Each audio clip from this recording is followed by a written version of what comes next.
Hitler sera le dictateur de l'Allemagne, il appliquera ce qu'il a écrit dans son livre, Mein Kampf. Une race plus forte chassera les races faibles, car la ruée finale vers la vie anéantit les faibles, pour donner leur place aux forts.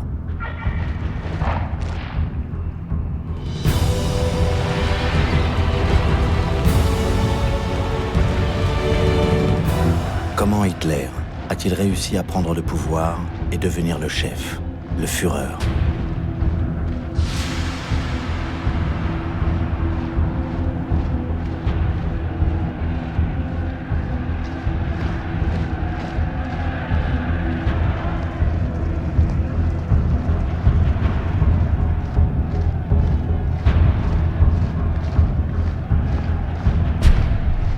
Nuremberg, 1929.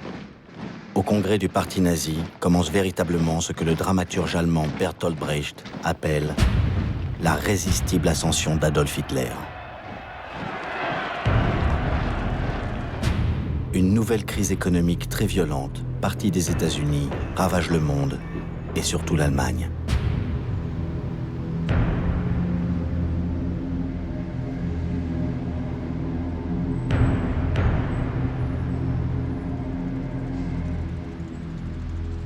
Les usines ferment les unes après les autres et le nombre des chômeurs atteindra le chiffre effrayant de 6 millions.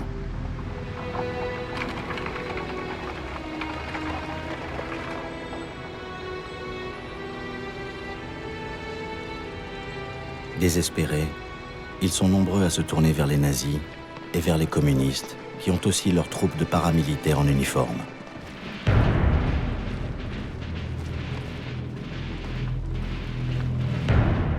Communistes et nazis vont se heurter violemment dans toutes les élections qui suivent.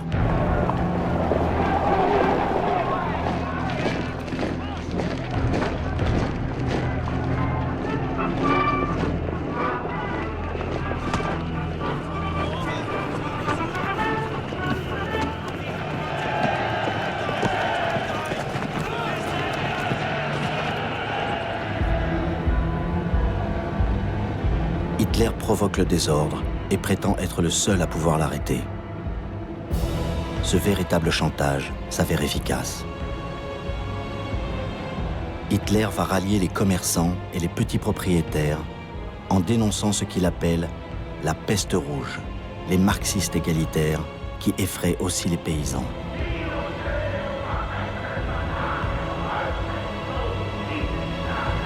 Le résultat est incroyable. 100 députés nazis font leur entrée au Parlement allemand, le Reichstag. Hitler est à la tête de la deuxième formation politique du pays, derrière les socialistes. Pourtant, cela n'inquiète pas vraiment les classes dirigeantes qui méprisent Hitler. Stefan Zweig écrit « Pour eux, le pouvoir a toujours été réservé aux barons, aux princes et à ceux qui ont une culture universitaire. Rien n'a autant aveuglé les intellectuels allemands que l'orgueil de leur culture. »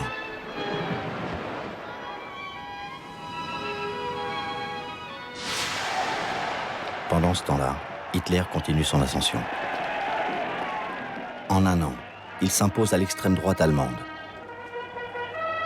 Les fédérations d'anciens combattants, comme les Casques d'Acier, qui ont 500 000 adhérents, devront se soumettre.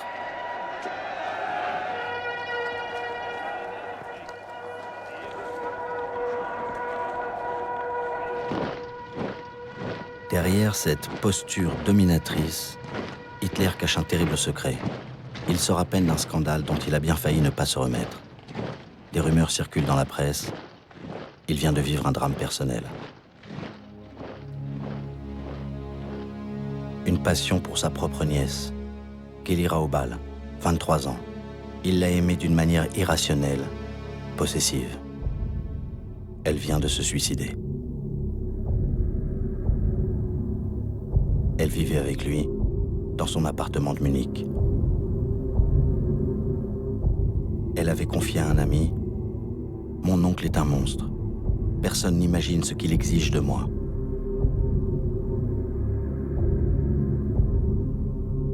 Elle avait voulu le quitter. Elle était morte. Une campagne de presse se déchaîne contre lui, l'accusant de déviation sexuelle et même d'avoir fait tuer Geli. Hitler, très déprimé, menace à son tour de se suicider.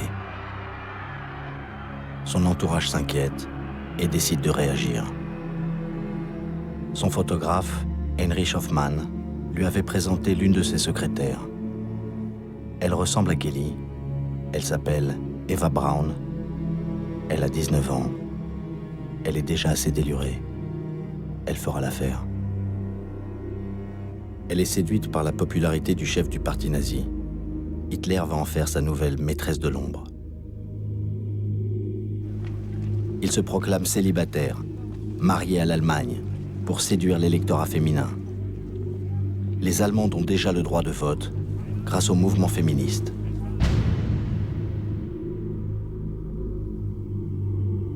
Eva Braun est avant tout une sportive. Elle rêve de devenir actrice et de se montrer dans des films de Tarzan, à Hollywood.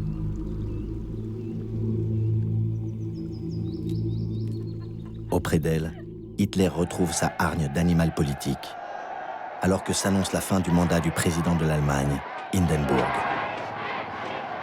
Hitler est candidat à sa succession en 1932. À peine 10 ans après sa tentative de putsch et la prison, Hitler pourrait devenir président de l'Allemagne. Les Allemands découvrent un affichage impressionnant. Le chef de la propagande nazie, Joseph Goebbels, dit « Soyons grandioses ». Il invente une campagne électorale ultramoderne, en avion, une première en Europe. Le plus grand appareil commercial de l'époque est mis à sa disposition par le directeur de la compagnie aérienne, Lufthansa, qui ne refuse pas cette publicité.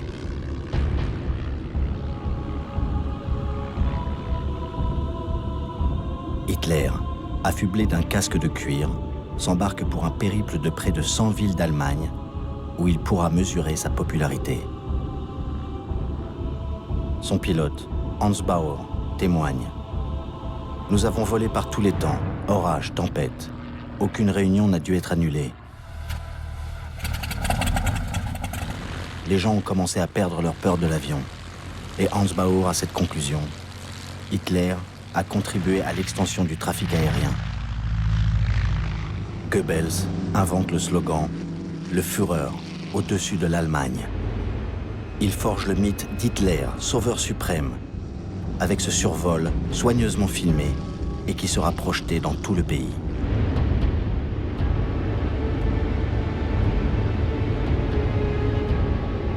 Mais Goebbels n'est pas si détendu. Cette campagne coûte cher et les industriels se méfient encore un peu de la violence d'Hitler. Les nazis doivent faire payer l'équivalent d'1 € à chacun de ceux qui viennent écouter Hitler. Cela ne les rebute pas. Au contraire. Un spectateur, von Spahn, raconte cette expérience. Soudain, j'ai senti les yeux d'Hitler sur moi et j'en ai été frappé pour toute ma vie.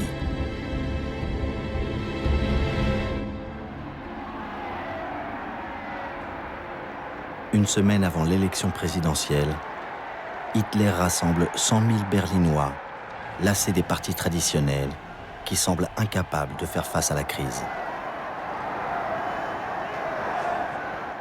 Dans la foule, Jutta Rudiger, 20 ans. Je ne peux pas vous expliquer l'état dans lequel le chômage nous plongeait. On pensait vraiment que seul Hitler pouvait nous sortir de cette misère.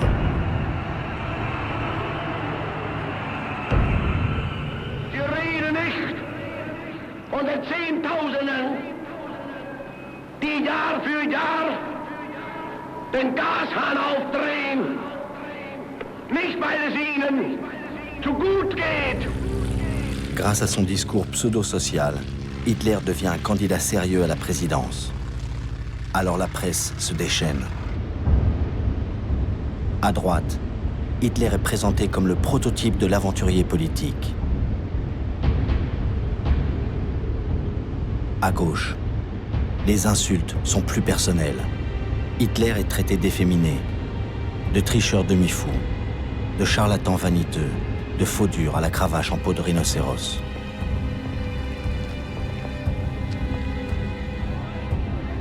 Le président sortant, le maréchal Hindenburg, réactionnaire et monarchiste, reçoit pourtant le soutien de la gauche.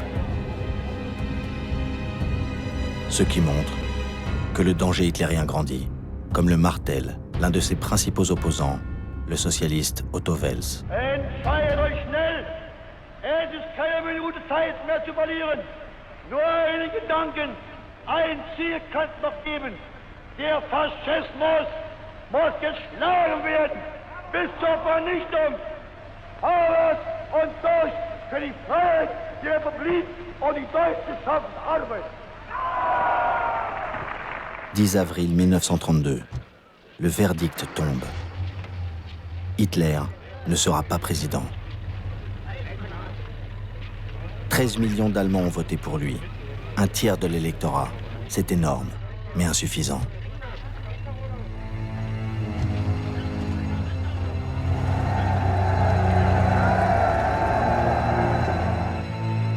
Hindenburg, réélu grâce aux socialistes, ne veut plus dépendre d'eux. Il provoque de nouvelles élections. Et Hitler poursuit sa résistible ascension. Il repart en campagne. Comme il prononce 5 discours par jour, son entourage est sonné. L'un de ses intimes dit « Nous étions comme des soigneurs qui doivent remettre leurs boxeurs en état entre chaque round. » Lui est dopé par la tribune et par la virulence. Die Gegner werfen uns Nationalsozialisten vor und mir insbesondere, dass wir intolerante, unverträgliche Menschen seien. Wir wollten, sagen sie, mit anderen Parteien nicht arbeiten. Die Herren haben ganz recht. Wir sind intolerant. Ich habe mir ein Ziel gestellt, nämlich die 30 Parteien aus Deutschland hinauszufegen. Pour Hitler, le premier parti qu'il faut abattre dans cette campagne électorale de 1932, c'est le Parti communiste. Les SA sont chargés de la besogne. Ils sont maintenant 400 000 qui s'autofinancent en payant leur uniforme et leur équipement. L'un d'entre eux, Wolf Teubert, est employé dans une délicatessen de Hambourg.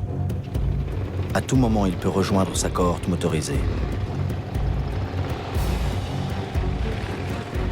Il dit « Je n'avais qu'une chose dans la tête, risquer ma vie pour l'Allemagne. » L'humiliation du traité de Versailles avait fait de moi un passionné défenseur d'Hitler.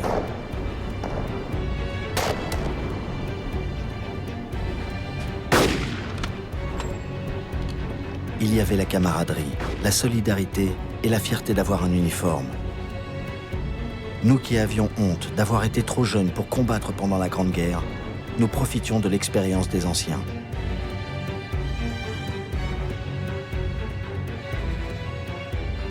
Goebbels leur avait fabriqué une idole, un petit voyou berlinois, promu chef de section d'assaut, Horst Wessel.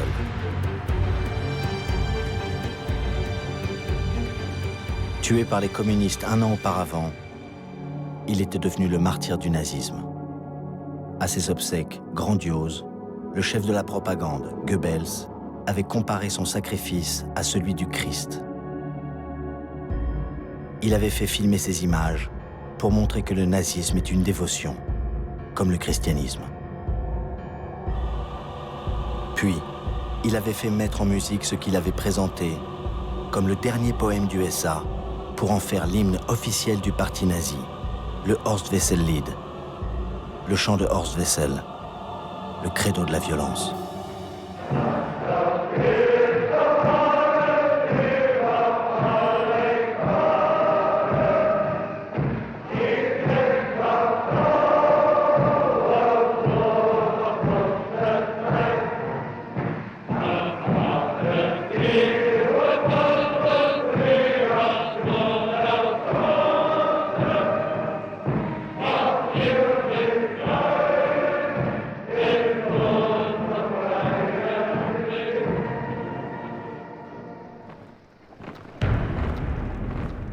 Le Front Rouge.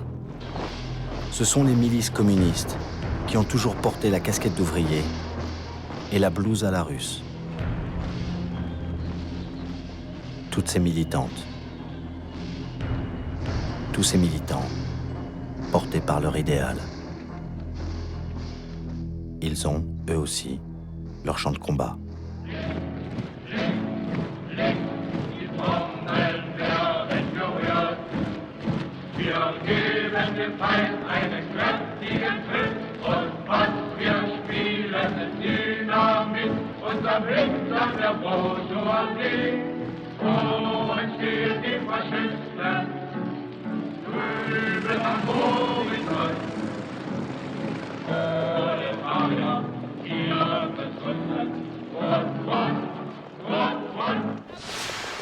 Juillet 1932, l'été sanglant de la campagne électorale.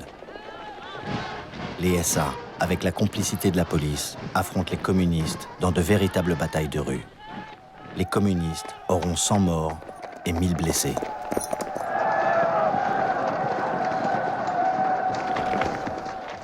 Beaucoup d'Allemands, épuisés par le désordre et l'impuissance du gouvernement, approuvent les violences nazies. D'où le résultat des élections. 230 députés nazis. Hitler est désormais le chef du premier parti politique du pays.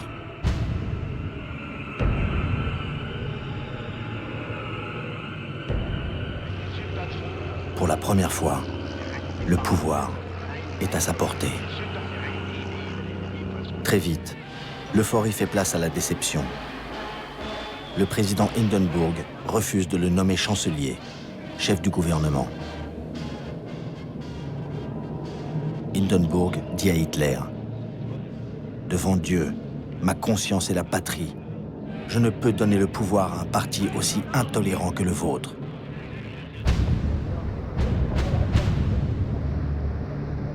Hindenburg lui propose quand même d'entrer au gouvernement.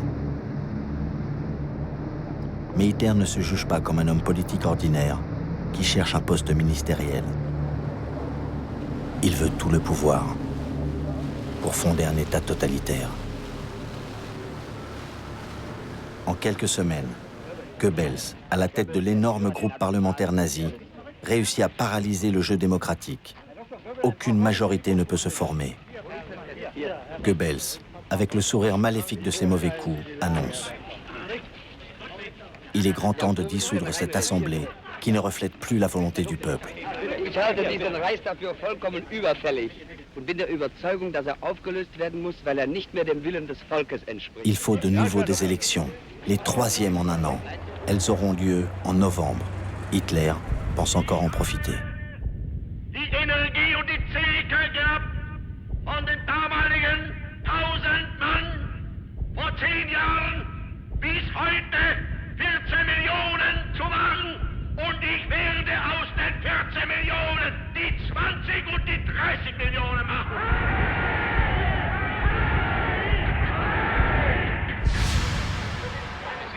Les résultats de ces élections sont très décevants pour Hitler. Entouré de sa garde personnelle de SS, il rumine son échec.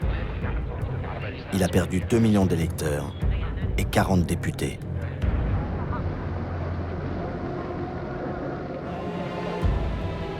Goebbels dit « Nous avons pris une claque. Hitler a refusé d'entrer au gouvernement. Les électeurs n'ont pas compris pourquoi. » Goebbels lit avec amertume la presse mondiale. Le Daily Herald de Londres écrit « L'hitlérisme comme force politique est mort. » Le quotidien français, Le Populaire, dirigé par un grand nom du socialisme, Léon Blum, titre « La fin de Hitler ». Non. 3 mois plus tard, Hindenburg, toujours dans l'impossibilité de constituer une majorité, a fini par désigner Hitler, chancelier d'Allemagne.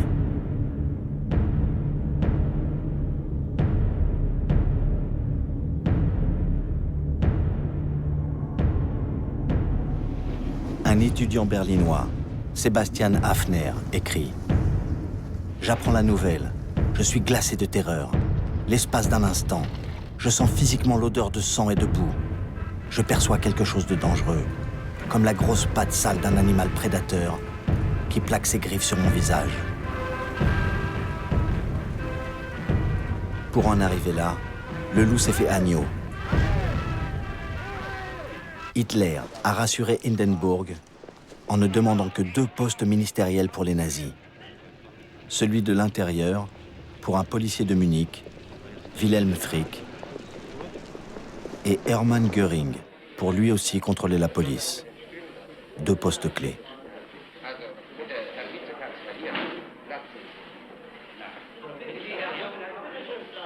Hitler avance masqué.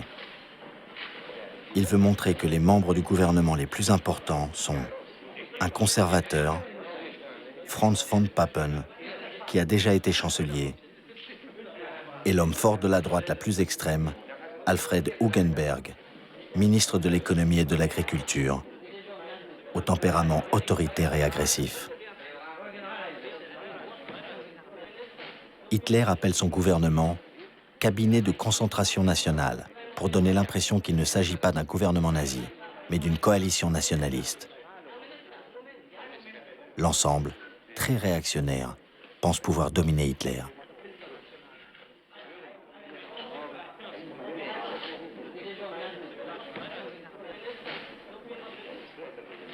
Von Papen se trompe lourdement lorsqu'il dit à Hugenberg « Hitler, c'est notre homme ». Et l'autre répond « Nous l'encadrons ». Le soir même du 30 janvier 1933, Goebbels organise à Berlin, comme dans toutes les grandes villes, une retraite au flambeau qu'il veut grandiose, avec les casques d'acier, les SS et surtout les SA.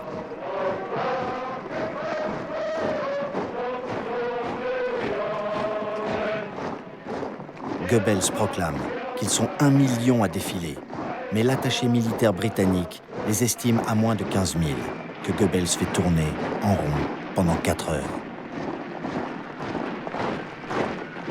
Il passe sous les fenêtres du président Hindenburg, 85 ans, qui se croit transporté à Verdun en 1916 et dit à son aide de camp « Nos hommes défilent bien, ils ont fait beaucoup de prisonniers. » Hitler, à la chancellerie, reçoit des hommages délirants. Une institutrice de Berlin, Louise Zollmitz, dit « C'était une ivresse sans vin ». Elle ajoute « J'entendais des cris de « Mort aux Juifs ». Le sang des Juifs jaillira sous le couteau. » Goebbels conclut « C'est exactement comme un conte de fées ». Au Palais des Sports de Berlin, Hitler va prononcer son premier discours de chancelier. Quel est le plan d'Hitler? Le pouvoir absolu, mais par étapes.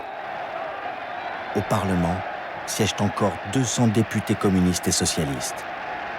La première décision d'Hitler est donc de dissoudre l'Assemblée et d'organiser de nouvelles élections.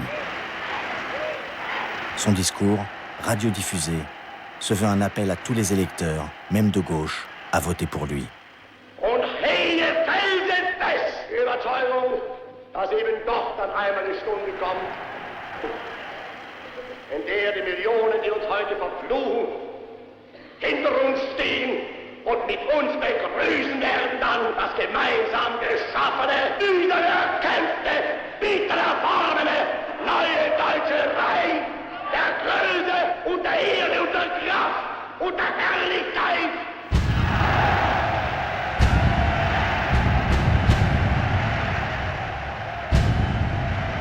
Avec ce discours, somme toute conciliant, Hitler continue à avancer masqué. Mais Goebbels vient mettre les points sur les i en revenant aux fondamentaux, l'antisémitisme et la violence, pour l'électorat nazi de base. Und wenn die jüdischen Zeitungen heute glauben, auf versteckte Drohungen die nationalsozialistische Bewegung einschüchtern zu können, sie sollen sich hüten. Einmal wird unsere Geduld zu Ende sein und dann wird den Juden das freche Lügenmaul gestopft werden.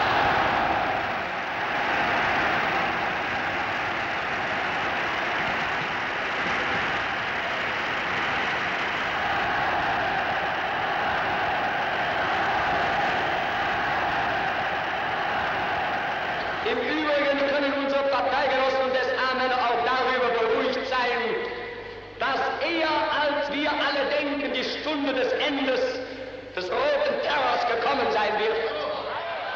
Und wir werden den Herren vom Karl-Liebknecht-Haus bald Töne beibringen, die sie noch niemals vernommen haben.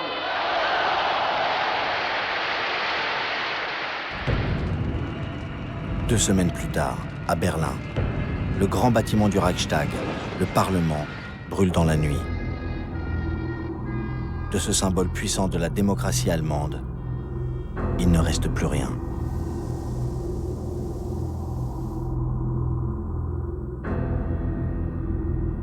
L'enquête, menée par une police aux ordres de Göring, incrimine un communiste hollandais appelé Marinus van der Lubbe, 24 ans, soupçonné d'avoir un lourd passé d'incendiaire. Rapidement déclaré coupable, il sera décapité. À qui profite le crime? Aux nazis. Hitler et Göring agitent le spectre d'un complot des Rouges.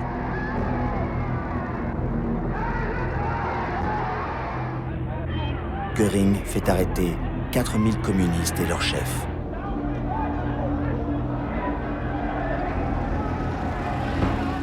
Mais le Parti communiste n'est pas encore interdit. Car Hitler veut garder une apparence de légalité pour les élections législatives qui doivent conforter son pouvoir.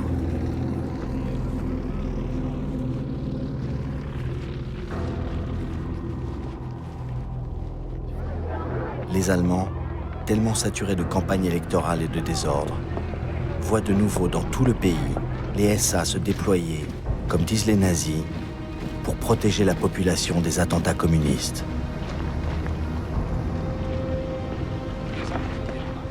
Les SA sont plus d'1 million. Armés, ils ont le statut d'auxiliaires de la police. Ils se positionnent dans toute l'Allemagne devant les sièges des partis de gauche et des syndicats.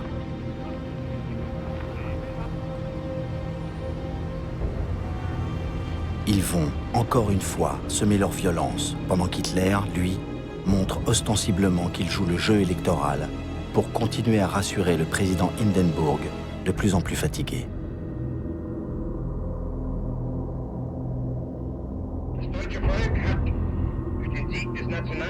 Göring, menaçant, avec son poignard, dans son fauteuil gothique, donne sa version mensongère du résultat des élections. Der 5. März bedeutet für einen Mann und eine Bewegung einen gewaltigen Sieg. Der Sieger des 5. heißt Adolf Hitler und die Bewegung ist der Nationalsozialismus. Beides aber ist gleichzusetzen mit dem deutschen Volke und dem Deutschen Reich. En fait, Hitler et sa coalition atteignent à peine la majorité.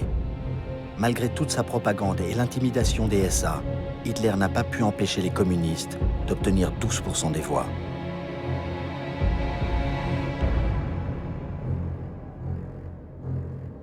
Alors Hitler jette le masque et entre dans l'illégalité, avec la complicité de son gouvernement.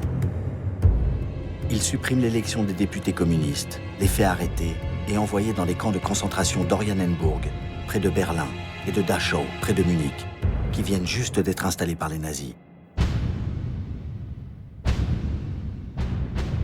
Ce sont les premiers des 16 camps ouverts pendant la seule année 1933. Le nombre des détenus politiques passe à 100 000 dans les premiers mois du régime. L'étudiant communiste Klaus Bastian raconte: les gardes fouettaient les détenus, les poussaient dans l'eau glaciale. Il fallait toujours craindre pour sa vie, de jour et de nuit. Les nazis montrent, au contraire, que ces parlementaires, ces hauts fonctionnaires, ces syndicalistes sont rééduqués.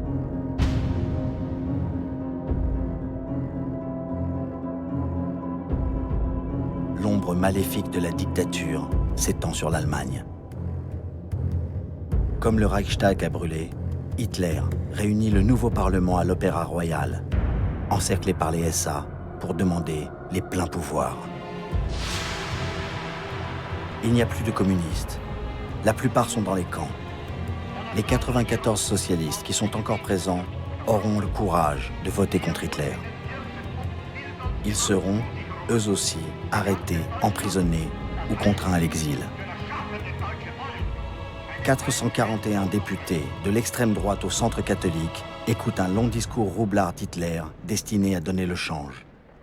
Il promet tout, comme toujours.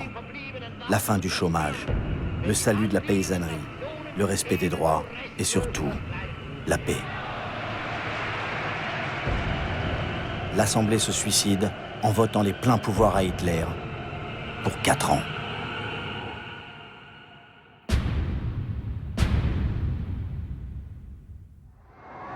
Le président Hindenburg ne pourra plus discuter les décisions du chancelier. Sous les vivats, la démocratie meurt en Allemagne.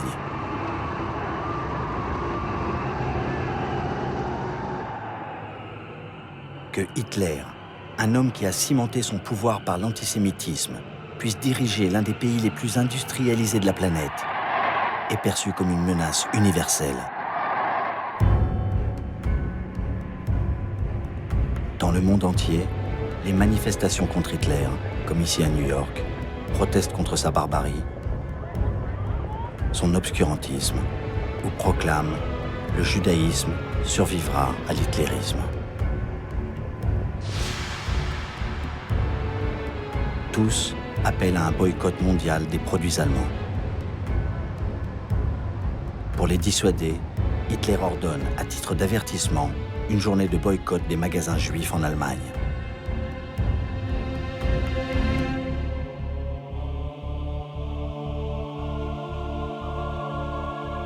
Un cinéaste amateur teste, avec sa femme, la détermination des nazis postés devant les magasins juifs.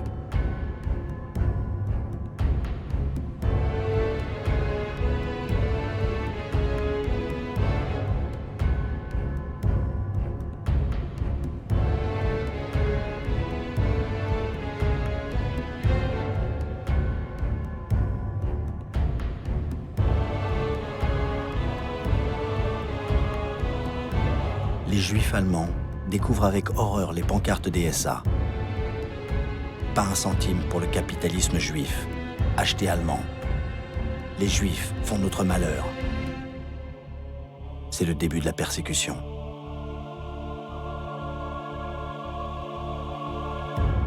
Edwin Landau, propriétaire d'un grand magasin de Prusse orientale, écrit, avant d'émigrer en Palestine avec sa famille: en quelques heures, s'était produite une transformation en moi. Ce pays et ce peuple que j'avais aimé et estimé jusque-là étaient devenus soudainement mes ennemis. Je n'étais plus allemand, ou je ne devais plus l'être. J'avais honte d'avoir un jour appartenu à ce peuple. J'avais honte de la confiance que j'avais faite à tant de personnes qui désormais se démasquaient et se révélaient être mes ennemis.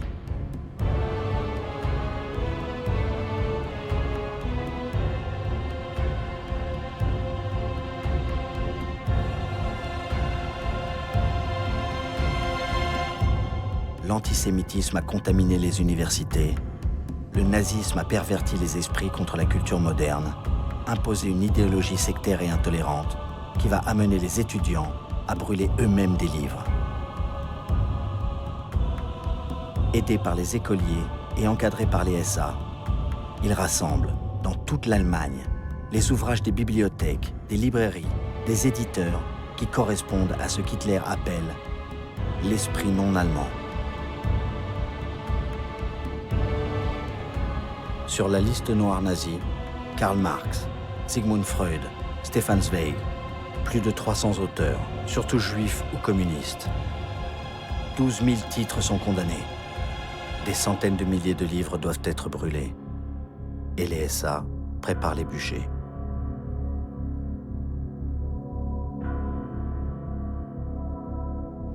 À Berlin, place de l'Opéra, Goebbels prononce le sermon radiodiffusé qui ouvre la messe noire de cette autodafé sortie du Moyen-Âge. Meine Kommilitonen, deutsche Männer und Frauen, das Zeitalter eines überspitzten jüdischen Intellektualismus ist nun zu Ende. Und der kommende deutsche Mensch wird nicht nur ein Mensch des Buches, sondern auch ein Mensch des Charakters sein.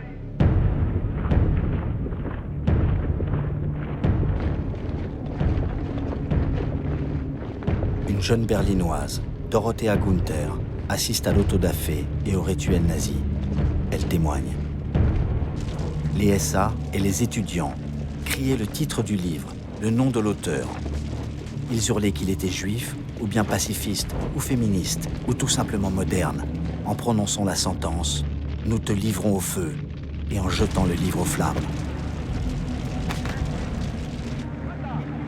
Je restais sans voix et profondément outré, car nous avions lu et discuté nombre de ces ouvrages qui finissaient en flammes.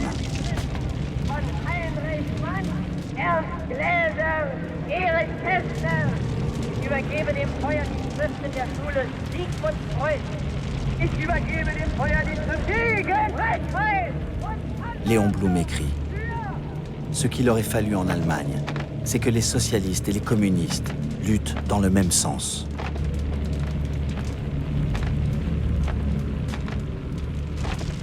Mais les socialistes ne le voulaient pas.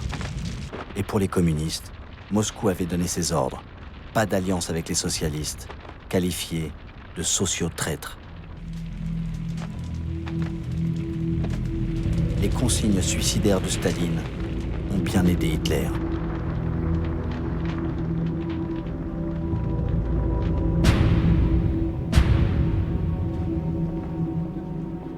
Hitler a supprimé les syndicats.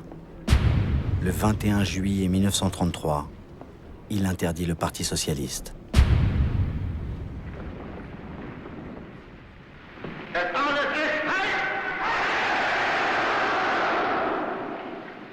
Die große Zeit ist jetzt angebrochen.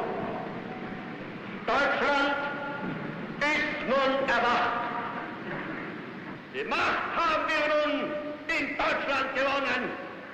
Nun gilt es, das deutsche Volk zu gewinnen. Le peuple allemand, lui, peut partir en vacances. Le parti nazi est désormais le parti unique.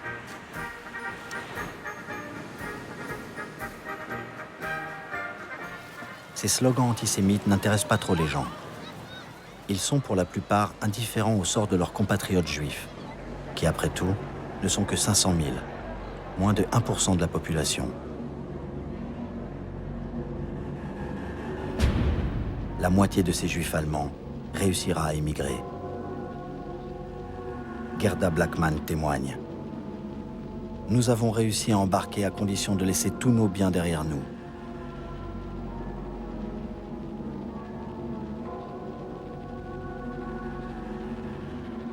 Les juifs allemands, les plus démunis, resteront bloqués en Allemagne.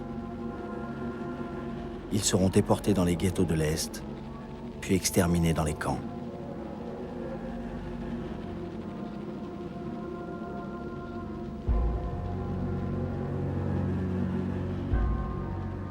Les opposants au régime s'enfuiront comme ils pourront, où ils pourront, surtout en France, où ils seront un jour rattrapés par la guerre, l'occupation allemande et livrés aux nazis.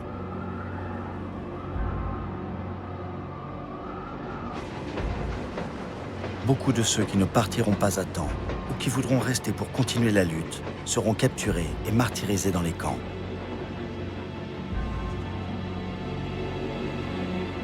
L'immense majorité des Allemands s'accommodera de la dictature.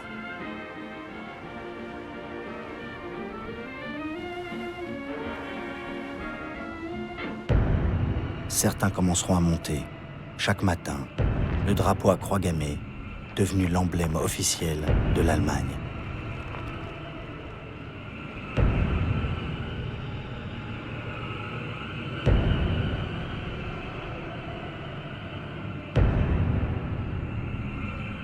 Les autres, une fois la presse muselée, ne pourront plus lire que des journaux nazis. Leur fille apprendra, elle aussi, ce salut devenu obligatoire. Leur fils entrera à la Hitlerjugend, la jeunesse hitlérienne, qui développe si bien l'agressivité. À l'école, le maître lui enseignera le maniement des armes.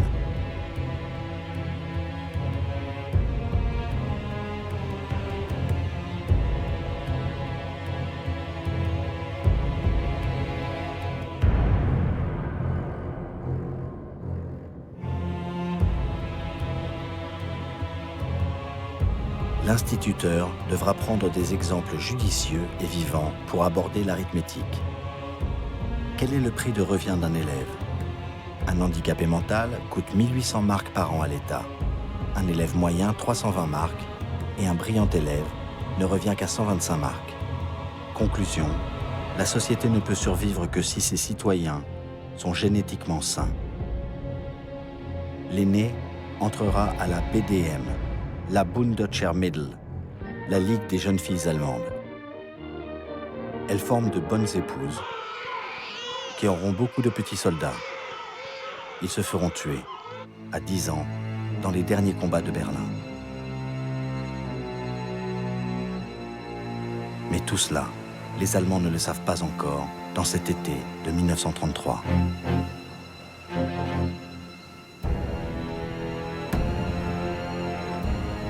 Hitler n'est pas tout à fait le chef suprême. Il lui faut continuer à anesthésier son peuple avec sa propagande. Comme le film « La victoire de la foi » sur le premier congrès depuis la prise de pouvoir du parti nazi, désormais parti unique.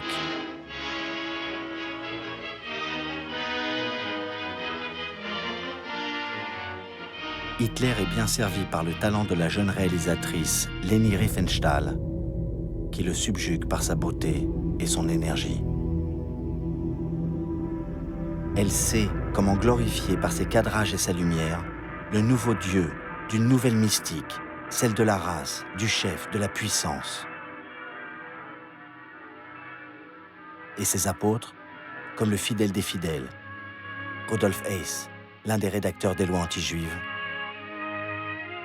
Joseph Goebbels, qui a fait de la propagande un grand ministère, Hermann Göring, qui va faire renaître l'aviation allemande, ou Ernst Röhm, le chef de cette horde de fanatiques, les SA.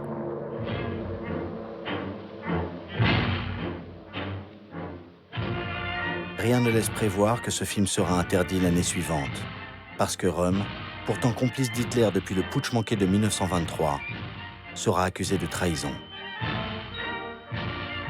Peut-être parce qu'il est trop près d'Hitler, ou que les SA sont trop nombreux. Ils sont 2 millions, une force concurrente de l'armée. Hitler, pour avoir le soutien des militaires, va les mettre au pas et éliminer Röhm. Tout commence l'été suivant, quand Hitler se rend en Italie pour rencontrer Mussolini à Venise.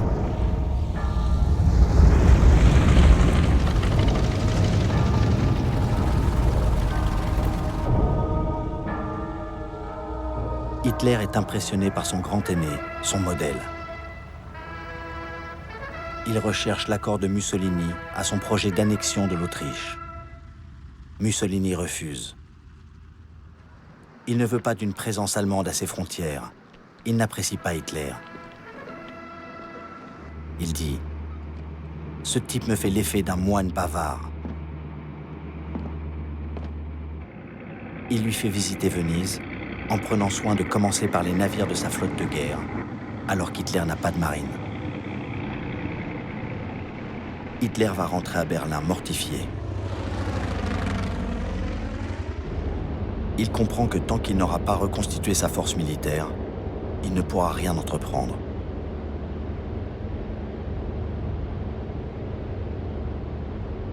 Hitler se rend aux manœuvres de la Reichswehr, la petite armée allemande, réduite par le traité de Versailles à 100 000 hommes, mais très entraînée.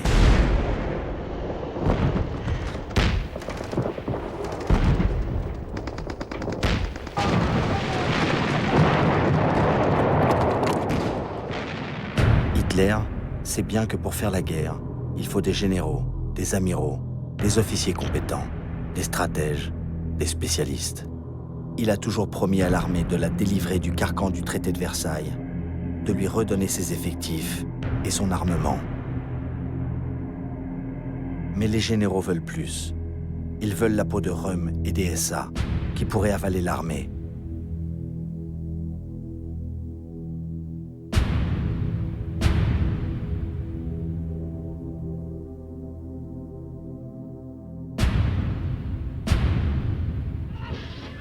Röhm est aussi très critiqué pour sa folie des grandeurs.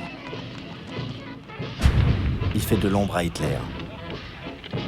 Les milieux de l'industrie s'inquiètent quand il proclame « La révolution nationale-socialiste n'est pas terminée ». Goebbels dit « C'est un bolchevique déguisé ». Ils sont complices depuis 15 ans. Mais Hitler a pris sa décision. Éliminer Röhm en prétextant qu'il prépare un coup d'État. Hitler désigne les bourreaux. Himmler, chef des SS. Heydrich, chef de la Gestapo.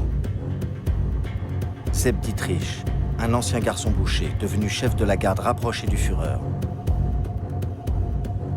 Entre le 30 juin et le 2 juillet 1934, ce qu'Hitler va appeler la nuit des longs couteaux, les SS assassinent Röhm et 85 opposants possibles ou témoins gênants du passé du Führer.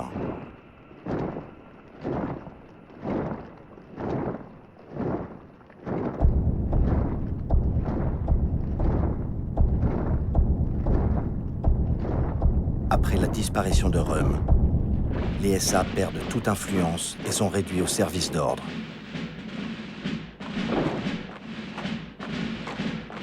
L'armée est satisfaite, comme les industriels, et Sepp Dietrich est promu général SS. Quand Leni Riefenstahl tourne son film suivant, Le triomphe de la volonté, sur le congrès du parti nazi de 1934, seuls les uniformes noirs des SS défilent derrière Himmler.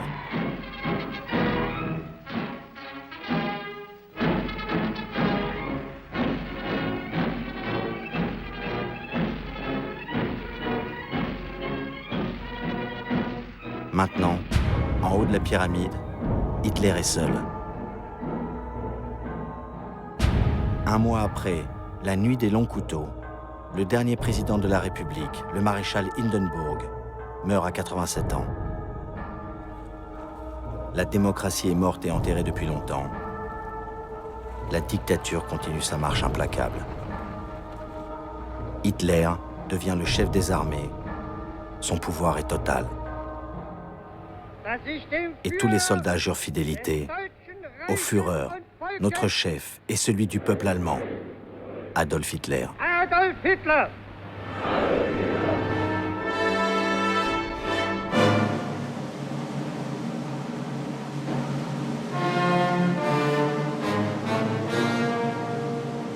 Hitler se rend au festival de Bayreuth. Écoutez Wagner, son musicien préféré.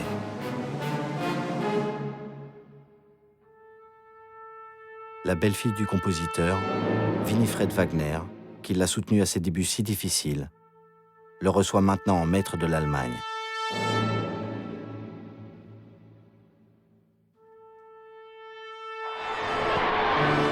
Hitler peut mesurer le chemin parcouru. Il a réalisé le rêve insensé de sa jeunesse. Devenir Rienzi, son héros wagnérien favori, qui se sacrifie pour sauver son peuple, en adoration devant lui.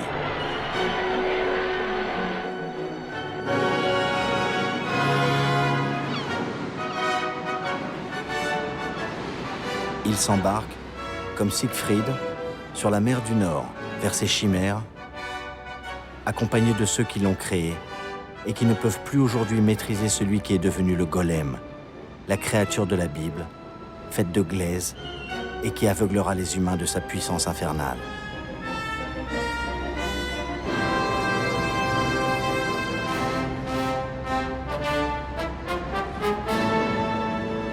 Hitler va d'abord s'approprier les réussites de la République de Weimar, comme les fameuses autoroutes, qui deviendront les vitrines du régime nazi.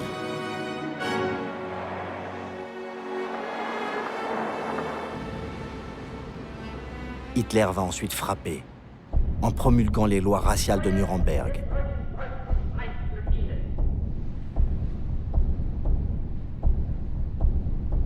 Il va brûler les synagogues dans le grand pogrom de la nuit de cristal, prélude à la solution finale.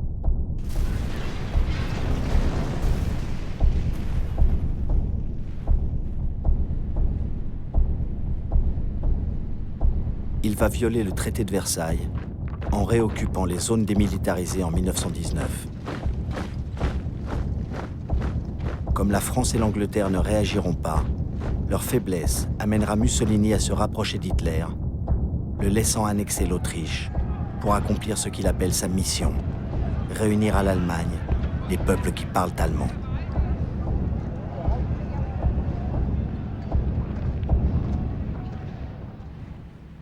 Il va intervenir dans la sanglante guerre d'Espagne en lançant ses bombardiers, assassiner la population de Guernica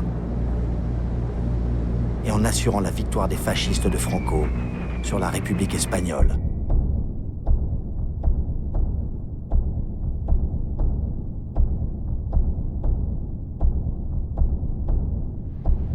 Il rêve à sa grande armée, comme celle de Napoléon. Il l'entraînera vers Moscou.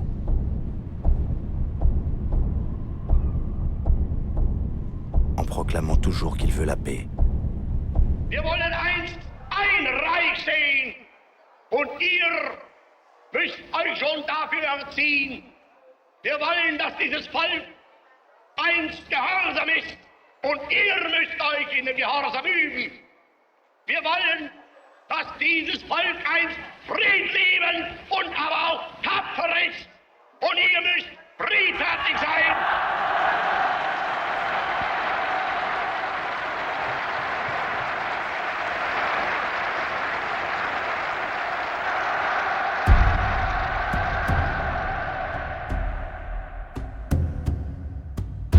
L'Allemagne, abreuvée de discours et de manifestations grandioses, va perdre le contact avec la réalité.